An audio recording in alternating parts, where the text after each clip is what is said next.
2014년 그러니까 작년이네요.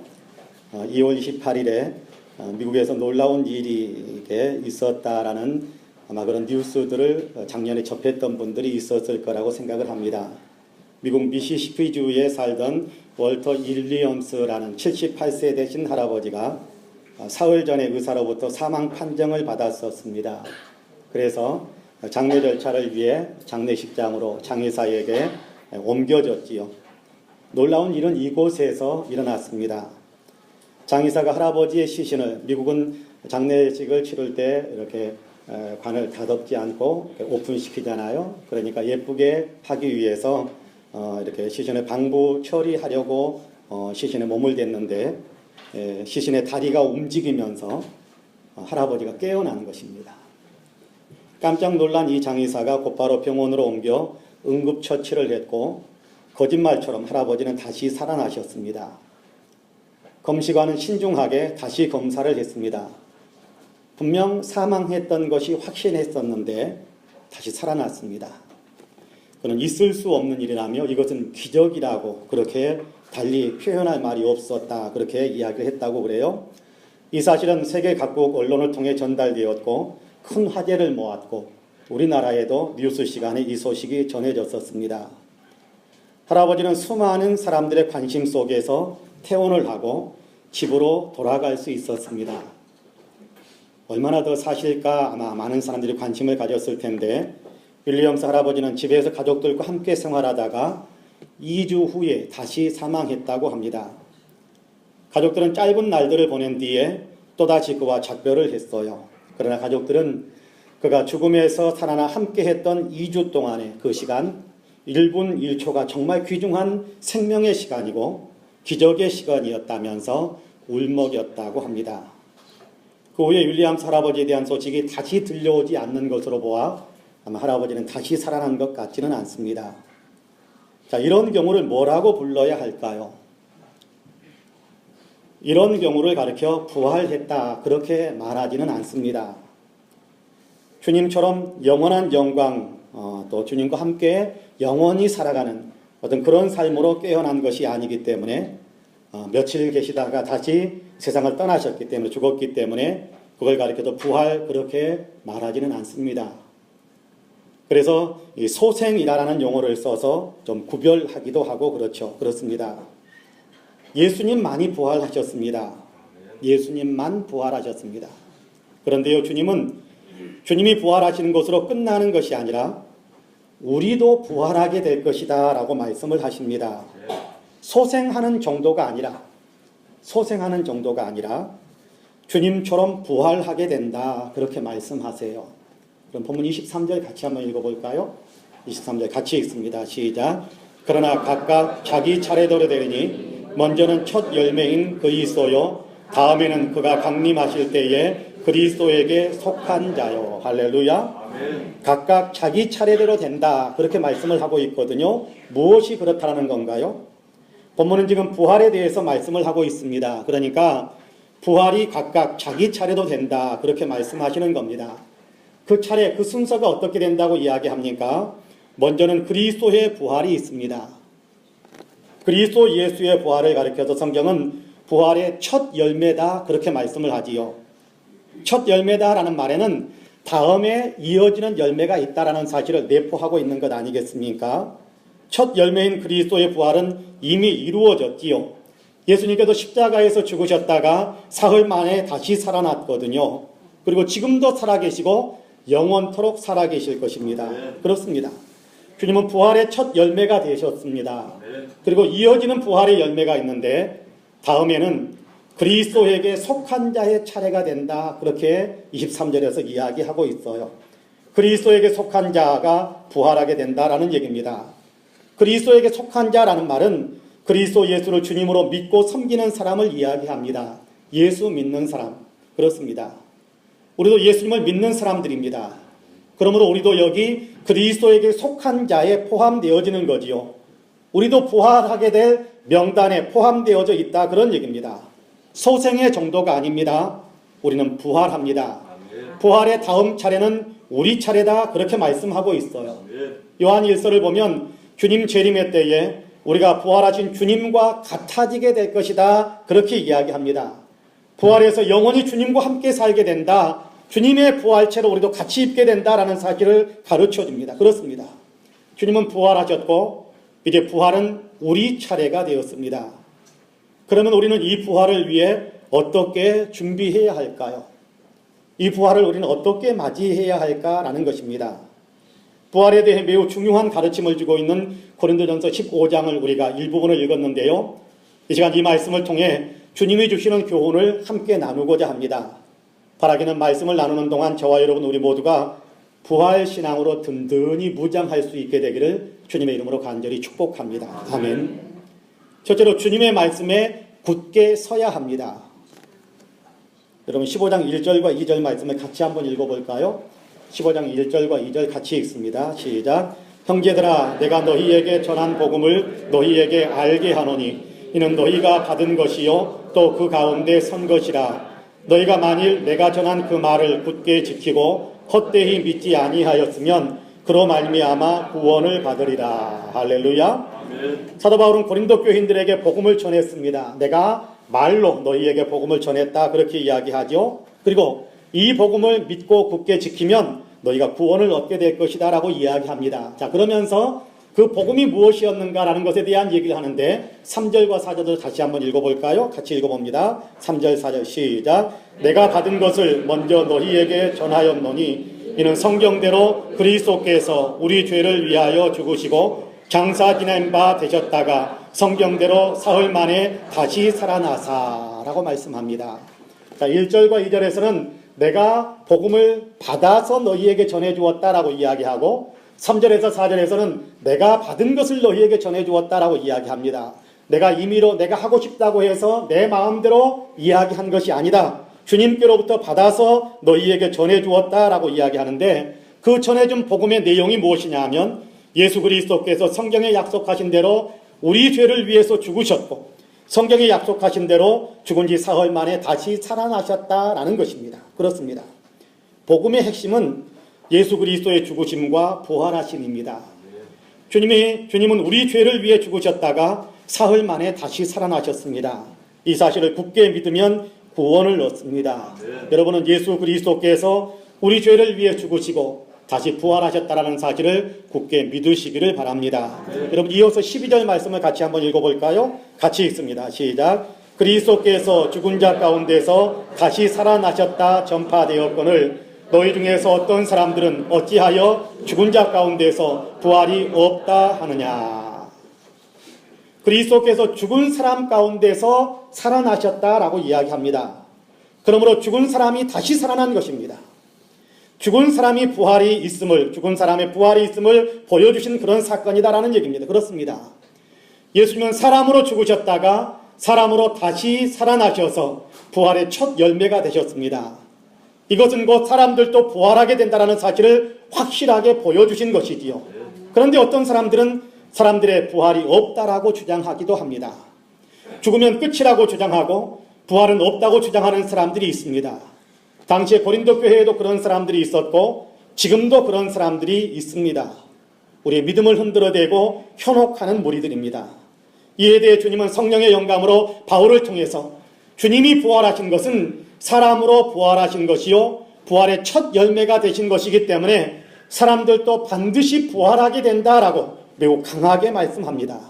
고린도전서를 계속해서 읽어보면요 죽은 자의 부활도 그와 같으니 썩을 것으로 심고 썩지 아니할 것으로 다시 살아나며 죽은 사람들도 다시 살아나게 된다라는 얘기를 하는 겁니다. 욕된 것으로 심고 영광스러운 것으로 다시 살아나며 약한 것으로 심고 강한 것으로 다시 살아나며 육의 몸으로 심고 신령한 몸으로 다시 살아나나니 육의 몸이 있은 적도 영의 몸도 있느니라 라고 말씀하세요. 우리가 흙에 속한 자의 형상을 입은 것 같이 흙으로 빚어진 사람의 몸을 입고 있는 것처럼 또한 부활하여 하늘에 속한 그런 어떤 형상을 입게 될 것이다 라고 말씀하세요. 우리는 부활의 몸을 입게 될 것입니다. 어떻게 그런 일이 가능할 수 있겠습니까? 죽은 사람이 다시 살아나는 일이 어떻게 가능하겠습니까? 우리의 이성적인 생각을 가지고 아무리 생각해봐도 도저히 있을 수 없는 일처럼 여겨집니다. 그래서 부활이 없다고 주장하는 사람들이 많이 생긴 것 같습니다. 그러나 분명한 것은 부활은 사람이 만드는 것이 아니라는 것입니다.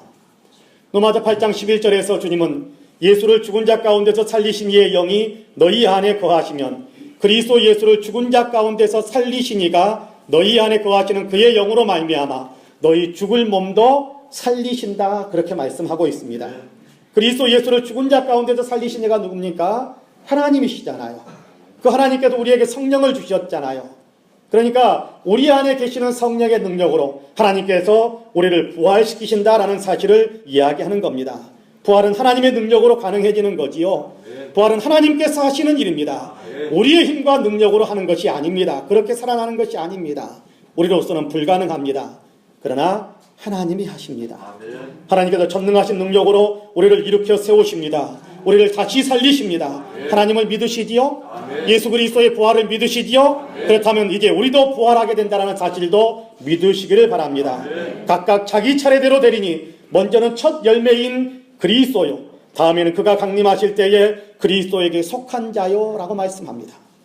그리스도 강림하실 때에, 주님 재림하실 때에 이 부활의 역사가 일어나게 된다라고 가르쳐줍니다. 죽음은 끝이 아니라는 겁니다.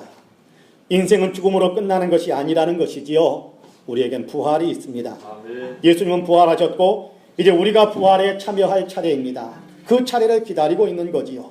주님은 이 사실을 우리에게 가르쳐 주시며 믿음에 굳게 서라고 말씀하십니다. 바라기는 저와 여러분 우리 모두는 예수 그리스도께서 부활하셨고 우리도 장차 부활하게 될 것이다라는 사실을 확신하시기를 주님의 이름으로 간절히 축복합니다. 둘째로, 부활을 믿는 사람은 소망 가운데서 살아가게 됩니다. 부활을 믿는 사람들은 소망을 품고 살아가는 거지요. 여러분 16절부터 20절까지의 말씀을 같이 한번 읽어볼까요? 16절에서 20절까지 같이 읽습니다. 만일 죽은 자가 다시 살아나는 일이 없으면 그리스도도 다시 살아나신 일이 없었을 터이요, 그리스도께서 다시 살아나는 일이 없으면 너희의 믿음도 헛되고 너희가 여전히 죄 가운데 있을 것이요, 또한 그리스도 안에서 잠자는 자도 망하였으리니 만일 그리스도 안에서 우리가 바라는 것이 다만 이 세상의 삶뿐이면 모든 사람 가운데 우리가 더욱 불쌍한 자이리라. 그러나 이제 그리스도께서 죽은 자 가운데서 다시 살아나사 잠자는 자들의 첫 열매가 되셨도다. 할렐루야. 죽음으로 모든 것이 다 끝나버린다면 우리는 가장 비참하고 불쌍한 존재일 것입니다. 그러나 부활이 있습니다. 여기 19절과 20절 사이에 이 놀라운 반전이 나타나 있지 않습니까? 가장 비참하고 불쌍한 존재의 나락에 떨어질 수밖에 없는 처지에서 가장 경이롭고 영광스러운 그런 삶으로 일어선다라는 그런 반전입니다. 죽음으로 끝나버린다면 지독하게 불쌍한 존재이겠지만, 그러나 죽음으로 끝나는 것이 아니라 부활이 있어 다시 살아난다라는 것입니다. 여기 그러나라는 말을 통해 일어나는 경이로운 반전을 저는 저와 여러분이 함께 맛볼 수 있기를 간절히 원합니다. 절망에서 희망으로의 위대한 반전이 이끌어주는 그 놀라운 은혜를 느낄 수 있기를 정말 원합니다. 죽음에서 부활로, 절망에서 희망으로 전환시키는 그런 놀라운 반전이 그러나 부활에 있는 것입니다. 그렇습니다. 부활은 우리를 절망에서 희망으로, 죽음에서 생명으로, 좌절에서 다시 일어섬으로 놀라운 전화를 가져다주고 있습니다. 그럼 30절에 32절 말씀도 같이 한번 읽어볼까요? 30절에 32절 같이 읽습니다. 또 어찌하여 우리가 언제나 위험을 무릅쓰리요? 형제들아, 내가 그리스도 예수 우리 주 안에서 가진 바 너희에 대한 나의 자랑을 두고 단언하노니 나는 날마다 죽노라. 내가 사람의 방법으로 에베소에서 맹수와 더불어 싸웠다면 내게 무슨 유익이 있으리요? 죽은 자가 다시 살아나지 못한다면 내일 죽을 터이니 먹고 마시자 하리라 라고 말하고 있습니다. 부활이 있음을 알기에 위험을 무릅쓸 수 있다는 것입니다. 부활이 있기에 위험에도 굴복하지 않고, 부활이 있기에 맹수와 같은 사람들과 대면에 있어서도 용기와 희망을 갖고 싸울 수 있게 되었다라고 이야기하는 겁니다. 그렇습니다. 부활을 믿는 사람은, 부활에 참여하게 될 것이라는 소망을 가진 사람은 현재의 아픔과 절망을 뛰어넘을 수 있게 됩니다. 현실에 주저앉아 버리지 않고 부활의 영광을 바라보면서 현실의 삶에서도 아름다운 반전을 만들어내면서 살아가는 것입니다. 힘들고 어려움이 있다고 할지라도 그럼에도 불구하고 내겐 부활이 있다는 사실을 확신한다면 그 부활의 소망 때문에 힘들고 어렵게 만드는 여건들 속에서도 장벽을 뚫고 전진해 갈 수 있는 그런 힘을 얻을 수 있게 된다, 그런 얘기지요. 1967년 6월 30일 당시에 17살의 운동선수 조니 에릭슨은 체사피크만에서 다이빙을 하다가 사고를 당합니다. 그것은 조니가 생각했던 것보다 훨씬 더 수심이 얕았던가 봅니다. 그것을 전혀 모르고 힘차게 다이빙을 했는데 떨어지면서 그만 물속 아주 이렇게 근저에 물 바로 밑에 있는 수면 바로 밑에 있는 바위에 머리가 부딪히면서 목뼈가 부러지고 말았습니다. 그래서 목 이하의 모든 신체는 이제 완전히 마비가 되는 그런 장애인이 되고 맙니다. 밥도 먹여주어야 하고 몸도 누군가가 씻어주어야 하고 대소변도 누군가가 치워주어야 하고 하루하루를 겨우 그래야만 하루하루를 겨우 살아갈 수 있는 비참한 인생이 될 거라고는 꿈에서도 상상해보지 않았던 일이었습니다. 하루아침에 침대에 누워서 아무것도 할 수 없는 중증 신체마비 환자가 되고 말았습니다. 조니는 쓰라림, 좌절, 원망, 분노, 심지어는 자살하고 싶은 침체까지 인간이 겪을 수 있는 모든 감정에 휩싸였습니다. 치료와 재활 훈련을 하는 동안에 부모님 그리고 자매들, 친구들의 애정어린 후원을 통해 점차 깊은 블랙홀에서 조금씩 빠져나오게 됩니다. 훗날 그 자매는 입으로 붓대를 물고 목 위로만 쓸 수 있으니까 입으로 붓대를 물고 그림을 그리는 법을 배워 부족 화가가 되고 그리고 방송을 통해 전 세계 장애인들에게 희망을 주고 또 복음을 전하는 그런 사역을 감당하게 됩니다. 이처럼 그녀가 변화될 수 있었던 그 중심에는 성경에 대한 재발견이 있었습니다. 성경을 통해 믿음을 새롭게 한 것이지요. 그냥 자기처럼 움직이지 못하고 무력하게 마비된 채 십자가에 달리신 예수님에 대한 환상을 보면서 용기를 낼 수 있었다라고 이야기합니다. 하지만 그녀에게 가장 큰 도움을 준 것은 바로 부활에 대한 소망이었다고 합니다. 조니는 이렇게 말합니다. 나는 이제 미래에 대한 소망이 있다. 성경은 우리의 몸이 하늘에서 영화롭게 된다고 말한다. 그때는 내가 여기에서 죽은 후 내 발로 춤을 출 때다. 손가락은 오그라들어 구부러져 있고 근육은 쇠약해져 있고 무릎은 비틀리고 어깨 아래로는 아무런 감각이 없는 내가 언젠가는 가볍고 밝으며 강력하고 눈부신 의로 옷 입은 새로운 몸을 가지게 될 것이다. 이것이 나처럼 척추를 다친 사람에게 뇌 손상을 입은 환자 혹은 조울증 환자에게 어떤 소망을 주는지 상상할 수 있는가? 다른 어떤 종교나 철학도 새로운 몸과 정신을 약속하지는 않는다. 오직 그리스도의 부활의 복음 안에서만 상처 입은 사람이 이처럼 놀라운 소망을 발견할 수 있다라고 이야기합니다. 그리고 부활을 믿는 믿음으로 일어서기 시작한 것이지요. 그렇습니다. 부활을 소망하는 사람은 현재의 삶에서도 부활하게 하시는 주님의 생명력에 힘입을 수 있게 됩니다. 부활을 믿는 사람은 현실의 아픔과 실패에서도 다시 일어설 수 있는 힘과 용기를 얻을 수 있게 되는 것입니다. 하나님은 예수님께서 십자가의 고난을 당하고 있을 때 그 십자가의 고난 속에서 부활이라는 생명을 잉태시키고 계셨습니다. 그렇습니다. 십자가와 같은 고난이 우리 앞에 놓여 있을지라도 십자가를 부활의 길로 이끌어 가시는 하나님을 발견한다면 우리는 고난 가운데서도 다시 일어설 수 있는 부활의 영광을 향해 달려갈 수 있는 힘을 얻을 수 있게 될 것입니다. 부활을 믿으시기를 바랍니다. 주님의 부활을 믿으시고 주님을 부활시키신 주님의 능력이 우리 안에서도 역사하고 계신다라는 사실을 확신하시기를 바랍니다. 그렇다면 우리는 지금 우리가 직면한 현실 가운데서도 부활시키시는 하나님을 믿고 소망을 갖고 인내하며 현실과의 싸움을 힘차게 싸워갈 수 있게 될 것입니다. 좌절하고 물러서고 포기하는 것이 아니라 그럼에도 불구하고 부활시키시는 하나님의 능력이 내 안에 있으니까 용기와 희망을 가지고 일어설 수 있게 될 것이다라는 얘기입니다. 그 소망이 우리의 인생을 변화시키는 것 아니겠습니까? 바라기는 저와 여러분 우리 모두는 진실로 부활신앙으로 현재의 모든 아픔과 역경을 극복해 가시기를 주님의 이름으로 간절히 축복합니다. 아멘. 마지막으로 부활의 영광에 참여하기 위해 거룩한 삶을 살아가야 합니다. 예수 그리스도께서 부활의 첫 열매가 되셨지요. 그리고 다음에는 우리가 부활할 차례라고 가르쳐 주십니다. 우리에게 부활이 있습니다.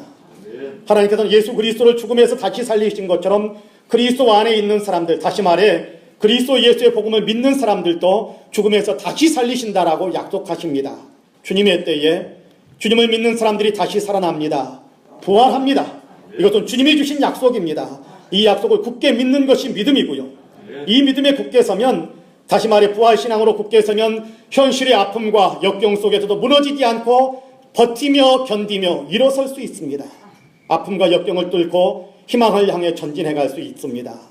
나아가 부활신앙을 가진 사람들은 부활의 때에 주님 앞에 서게 될 것을 알기에 지금 현재의 삶을 거룩하게 살아가게 됩니다.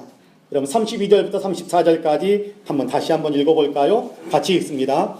내가 사람의 방법으로 에베소에서 맹수와 더불어 싸웠다면 내게 무슨 유익이 있으리요? 죽은 자가 다시 살아나지 못한다면 내일 죽을 터이니 먹고 마시자 하리라. 속지 말라. 악한 동무들은 선한 행실을 더럽히나니 깨어 의를 행하고 죄를 짓지 말라. 하나님을 알지 못하는 자가 있기로 내가 너희를 부끄럽게 하기 위하여 말하노라 라고 말씀합니다. 부활을 믿지 않는 사람들이면 죽으면 끝이고 언제 죽을지 모르니까 그날 즐기면서 사는 거면 되는 것이다 라고 그런 현실주의, 너무 현실의 즐김과 현실의 어떤 원하는 어떤 목표만을 향해서 살아가는 그런 삶을 살아가게 된다는 것이지요. 그러나 이런 말에 속지 말아야 한다라고 이야기합니다. 행실을 더럽히지 말라라고 이야기합니다. 악한 행실에 끌려가지 말라라고 이야기합니다. 부활을 믿는 사람은 도리어 깨어 의를 행하고 죄를 짓지 말아야 한다라고 말씀하세요. 그렇습니다. 우리는 예수 그리스도의 십자가의 죽으심과 부활을 믿습니다. 그리스도께 십자가에서 죽으신 것은 우리의 죄를 해결하기 위해서였습니다. 그리고 부활하심으로 우리를 의롭게 만드셨어요. 여기를 의롭게 만드셨다는 것은 바른 관계가 되게 만드셨다, 그런 의미가 포함되어져 있습니다. 예수님께서 부활하심으로 하나님과 우리가 바른 관계, 다시 말해 하나님 편에서 살 수 있는 사람, 하나님의 임재 가운데서 사는 사람이 될 수 있게 되었다, 그런 얘기입니다. 그렇습니다. 우리의 죄 때문에 예수님이 십자가에서 죽으셨다는 사실을 아는 사람이 계속해서 죄를 범하려고 하지는 않을 것입니다. 자신이 하나님 편에 서서 살아가는 사람이라는 사실을 안다면, 내가 하나님의 임재 속에서 하나님이 늘 나와 함께하고 계시는 그런 삶을 살아간다는 사실을 안다면 결코 범죄하는 삶을 살아가려고 하지 않을 것입니다. 더구나 장차 부활하여 주님과 함께 영원히 영광 가운데 살 것이라는 사실을 아는 사람이라면 절대로 죄 가운데 살고 싶어 하지 않을 것입니다. 대신에 주님이 기뻐하시는 삶을 살아가고 싶어질 것입니다. 주님의 십자가의 부활을 믿으며 나아가 나도 부활하게 될 것이라는 진리를 믿는 사람은 스스로의 삶을 거룩하게 만들어가고 거룩한 삶을 살기 위해 애쓰게 될 것입니다. 이 사실을 요한 1서 3장 2절과 3절에서는 이렇게 말씀합니다. 사랑하는 여러분, 이제 우리는 하나님의 자녀입니다. 앞으로 우리가 어떻게 될지는 아직 밝혀지지 않았습니다만 그리스도께서 나타나시면, 주님이 재림하시면 그런 얘기죠. 우리도 그와 같이 될 것을 압니다. 우리도 부활의 몸으로 일어날 것을 압니다. 그런 얘기입니다. 그때 우리가 그를 참 모습대로 뵙게 될 것이기 때문입니다. 그에게 이런 소망을 두는 사람은 누구나, 예수 그리스도의 부활에 같이 참여하게 될 사람이다라는 사실을 믿고 있는 사람은 누구나 그분이 깨끗하신 것과 같이 자기를 깨끗하게 합니다 라고 이야기합니다. 부활하여 주님 앞에 서게 될 것이라는 소망을 가진 사람마다 주님과 같이 깨끗하고 거룩한 삶을 살아가기 위해 힘쓰고 애쓴다는 것입니다. 주님과 같아지기 위해 애쓰는 사람이 된다는 것이에요. 오늘 우리가 읽은 고린도전서 15장의 마지막 구절에서는 이 사실을 이렇게 표현하는데요. 58절을 같이 한번 읽어볼까요? 58절 같이 읽습니다. 시작. 그러므로 내 사랑하는 형제들아, 견실하며 흔들리지 말고 항상 주의 일에 더욱 힘쓰는 자들이 되라. 이는 너희 수고가 주 안에서 헛되지 않은 줄 알미라. 할렐루야. 아멘. 그러므로 무슨 얘기입니까? 부활이 있기 때문에 그런 얘기입니다. 주님 부활하셨고 드디어 그리고 또 우리에게도 부활이 있기 때문에 그런 얘기거든요. 그러므로 주의 일에 더욱 힘쓰는 사람이 되라고 말씀합니다. 주님을 위해서 살아가고 주님처럼 사랑하며 살아가는 사람이 되라, 그런 얘기지요. 저는 저와 여러분이 이렇게 살아가는 사람들이 되시기를 간절히 소망합니다. 오늘 목사님의 셋째 동생이 의사인데 그분이 어느 날 선교사로 나가겠다고, 의로 선교사로 그렇게 아주 이렇게 미전도 종족들을 향해서 나가겠다라고 선포를 했습니다. 잘 나가는 의사입니다. 의사를 하기 때문에 수입도 굉장히 많았지요. 그래서 그냥 그 수입 가운데 많은 부분을 선교 헌금으로 풍성하게 보내드리면 될 텐데 하는 생각을 했었답니다. 근데 그 의사 동생이 워낙 확고한 마음을 갖고 있어서 그냥 목사님은 기도로 후원하기로 그렇게 했답니다. 선교사로 나가기 위해서는 훈련을 받아야 되는데 목사님이 동생을 격려하기 위해 훈련 캠프를 방문을 했습니다. 동생은 가족들과 함께 비좁은 컨테이너 박스 하나에서 그곳에서 생활하고 있었습니다. 좋은 집에서 살던 사람이 고생이 많겠구나 하는 짠한 마음이 들기도 했답니다. 이제 가족별로 식사를 하니까 어쩐 거기 가정생활을 하는 거니까 이제 재수 씨가 준비하는 식사를 식탁에 둘러앉아서 가족들이 식사를 한참 하고 있는데 갑자기 동생의 전화벨이 울렸습니다. 통화를 마친 동생이 식사도 채 마치지 못한 상태에서 자리에서 일어서며 형님 미안해요. 이웃 숙소 싱크대가 고장이 났나 봐요. 여기서는 누구나 한 가지씩 공동체를 위해서 훈련 받기 위해 선교사 훈련을 와서 각자 컨테이너 박스 같은 데서 살고 있는데 각자 한 가지씩 그 공동체를 위해서 해야 하는 일이 있는데 제가 수리하는 일을 맡았거든요. 지금 급히 가봐야겠습니다. 그러면서 식사도 마치지 못한 채 몇 가지 공구를 챙겨서 털털거리는 그런 고물 트럭을 타고 어디론가 떠나는 뒷모습을 유심히 지켜보다 왔다라고 이야기합니다. 세상 사람들의 눈으로 본다면 이 의사는 분명 정상이 아닐 것입니다. 정상이 아니죠. 그렇습니다. 그러나 이 의사는 이 세상의 의사로서 누리는 것보다 더 위대한 곳에 초점을 맞추고 있었습니다. 의사로서 누리고 또 의사로서 챙길 수 있는 그 모든 것들을 바라보고 거기에 초점을 맞추는 삶이 아니라 더 위대한 곳에 그 인생의 초점을 맞추면서 살았던 사람입니다. 바로 하나님의 나라 부활의 때에 주님 앞에 서게 될 것에 대한 분명한 어떤 그 비전에 인생의 초점을 맞추고 있었던 것입니다. 그러므로 의사로서의 특권을 내려놓고 도리어 의사로서의 재능을 어려운 사람들을 찾아가 섬기며 복음 전하는 일에 사용하기로 결단한 거지요.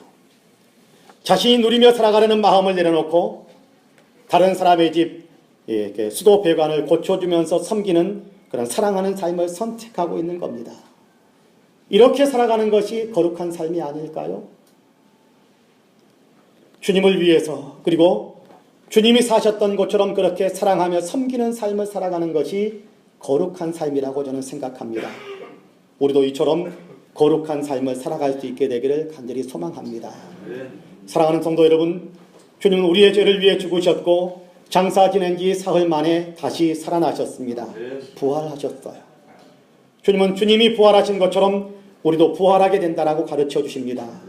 그러므로 우리에게도 부활이 있습니다.